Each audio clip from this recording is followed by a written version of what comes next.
Hi guys, welcome back to another episode of Eek Acres.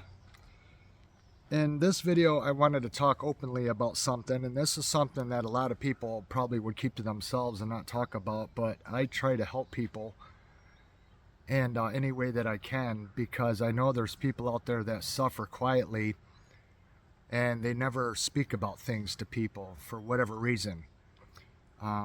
It's their own personal preference of why they do what they do. I figure if I can help someone out there or possibly inform somebody that may, God forbid, ever in the future have to face what I'm facing right now and what my journey has been like with this cancer. Renal apathy is a real condition that happens to 36% of kidney transplant or kidney removal patients. If you have your kidney removed, you are at a risk of being inside the 36%, and unfortunately, that's exactly where I'm at. I'm part of the 36% that suffers with renal apathy, and there is no cure for it. There's nothing they can do for it. They can treat it with drugs to try to lessen the effects of renal apathy, and they can put you on antidepressant medication and other medications with antidepressants to try to bring the problem of renal apathy more tolerable, so it's more manageable. And what this leads to with chronic kidney disease is that when it gets in its later stages, you end up dying of uremia. And the reason why they call it uremia is because urine has to do with the kidneys not being able to filter your blood, because that's the job of the kidneys. And this is why drinking alcohol is so bad for you, is because when you put that alcohol in your system, your kidneys, your liver, and all the things that try to rid this from your body, it puts a strain on those systems. Well, if toxins get through and your body can't eliminate it through waste like urine, it goes into your bloodstream. And so though it sounds gross, what happens with uremia is that you actually get urine in your blood, and you end up having urine travel through your veins. I know that sounds disgusting, but that's just what happens. And when it's in your veins and it's circulating through your body, it also circulates through your brain, because your blood passes through your entire body, all your organs, your limbs, everything. And then you develop these symptoms, and they're extremely difficult. I cannot express to you guys how difficult it is living with this. I feel way worse having my kidney removed, as well as the ureter, than I did with the cancerous kidney. And because I still am urinating blood and blood clots when I shouldn't be, this many months out post-op, it's not normal, and they don't know why I'm doing that. I feel sick off and on every day. It either will hit in the morning, or it could hit in the afternoon, or it could hit in the evening. And some days throughout the week, I'll have it where it will last all day long. And I will feel sick from the time I wake up until the time I go to bed, and it seems to worsen in the evening. And it's been affecting my sleep. It's been affecting my appetite. I have been skipping meals because I just don't feel like eating. I don't feel like cooking. I don't feel like doing laundry. It kills me to mow this property, because when I do the push mower, I have to mow where the tractor can't get. So when I run the lawn tractor, anywhere in between the trees and around the fence and stuff, that's where I have to use the push mower. And every time I use the push mower, I end up bleeding, urinating blood, bright red blood. And the other day when I mowed the lawn, I was fine on the tractor, but then when I had to do the push mowing, I was only able to push mow the bank down by the spruce trees that I transplanted.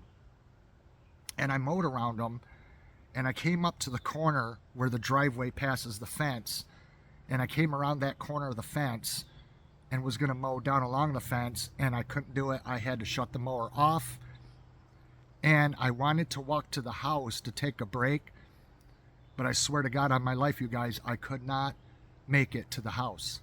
I had to sit down in the driveway. I could not make it to the house. So I sat there until I felt better, and then I got up, and then I walked to the house. I didn't continue mowing. I just walked to the house, and I sat on the back porch. And that if you have something like this done, you could end up inside that 36% like I ended up in. And I'll tell you what, you guys, it takes your life away. This problem with having the kidney removed, the people that are outside of that 36% feel the opposite of how I feel every day. The majority of people that have their kidney removed feel so good to where they feel like they've been reborn. They feel like they're full of energy. A lot of them even say they've become more spiritual. I told Bridget, I says, I don't have any of that. I wish I did feel like those people that are in the remaining category that feel super good, feel like they've been reborn, and feel like they've been given a new lease on life, feel healthy, energetic, want to do more things outside of the things they typically did. That's where I would like to be. But instead, I'm in that 36% minority of where I feel the opposite. I feel like crap. All your joints will ache. You get extreme itchy skin. That's why when you guys watch my videos and you see me doing this or doing this, it's because my skin itches all the time. And that's because of the toxins running through my system, because my lone kidney that's left isn't filtering as well as it probably should be. And that's why I have to go back and I have to have a very uncomfortable test done at the end of this month. I'm just weeks away from having a cystoscopy where they have to do a scope up through your, you know what. And that's very uncomfortable.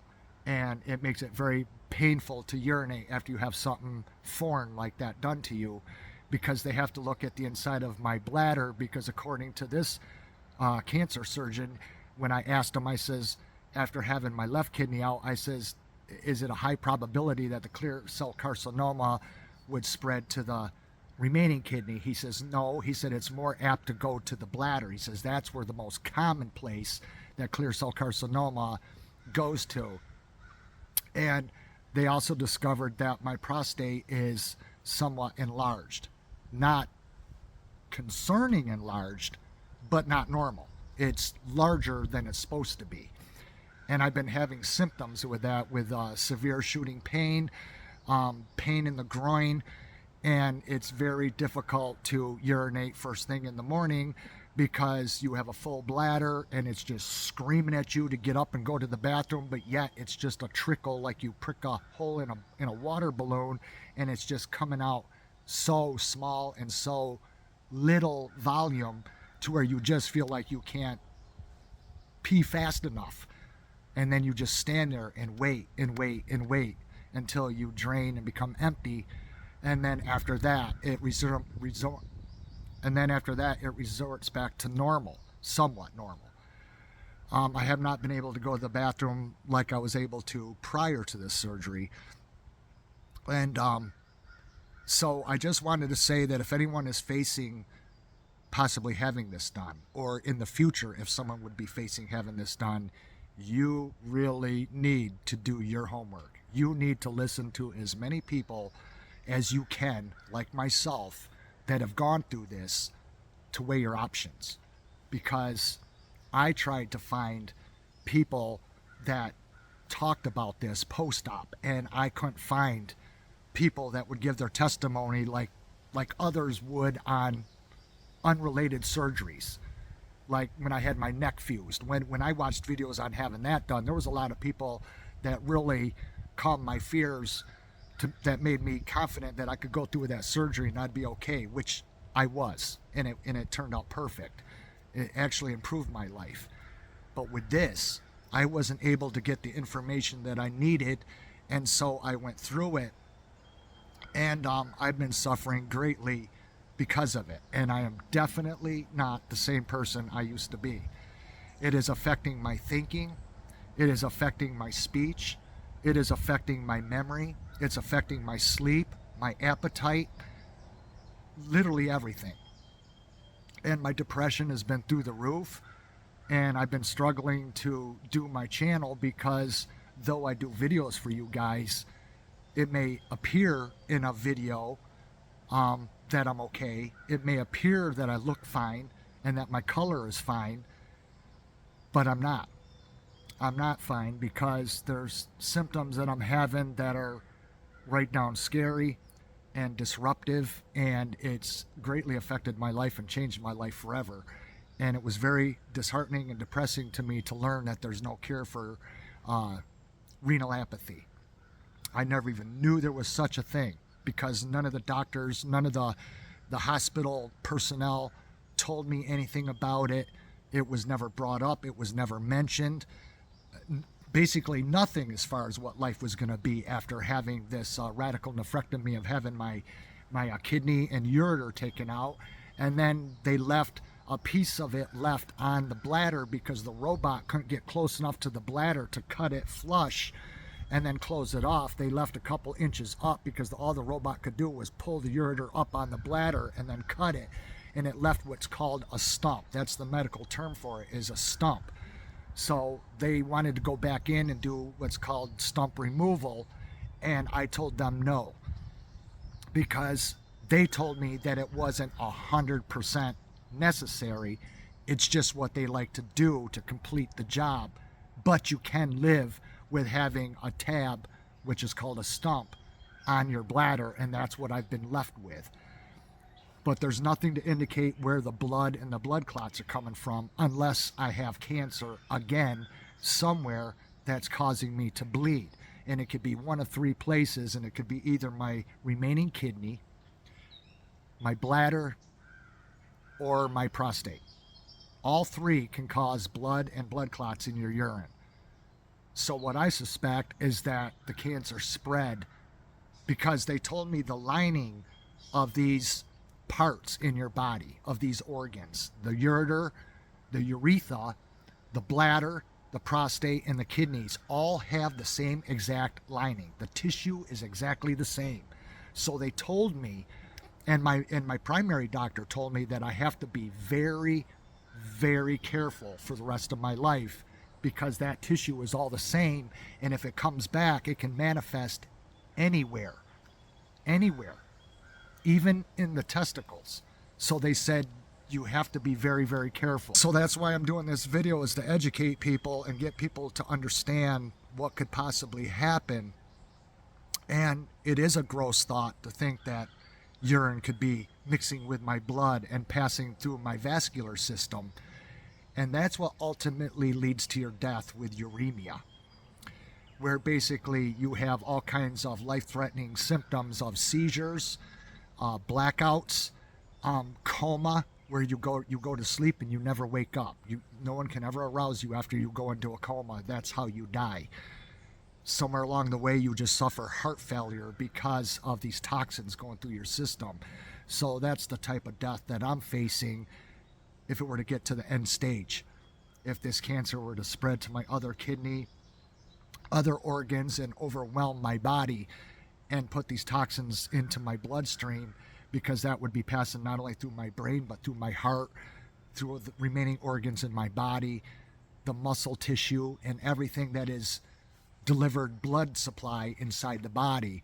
Those toxins would basically be evident in every aspect of my body. And that's what kills you with uremia. So it's not a very pleasant way to die. And I've been very concerned about this, especially with the way that I feel and with the post-op results that I've been experiencing. And this is why I've made the changes that I made to make sure that Bridget is set, because I feel like I'm going to just lose consciousness sometimes. But they're going to be doing these tests at the end of this month, and this is what's called the 3-month out surveillance. Every 3 months I have to be surveilled on this to see that if anything is changing or if anything is spreading. And though it's unpleasant, I have to go through it, and I have to have a slew of blood work drawn in just 2 weeks. And then I go in for my CAT scan, which is, with the dye, is very toxic for the kidneys, and I've only got one left, so that's not good to have that run through my system either. And and they got to see if my kidney can even handle it. That's why they got to do the blood work before the CAT scan. And then after that, they wait a week, and then they'll do the cystoscopy scope, and that's the same day they will give me the results on the CAT scan as far as if there was any findings on the film, because they're doing the abdomen and the pelvis to see if it spread to any of those regions that I told you about in this video. So that's why these changes have come about, and why I really haven't done much this summer. And but I'm hoping that maybe it will improve. And I'm going to talk to this new cancer surgeon that I have, because I like this doctor very much. He seems like a very nice guy. And when I see him at the end of this month, I'm going to be talking with him about all of this and see what he recommends, and what I can expect from here. Though you guys may see me look one way in a video, I'm struggling big time, and I still haven't gotten used to it.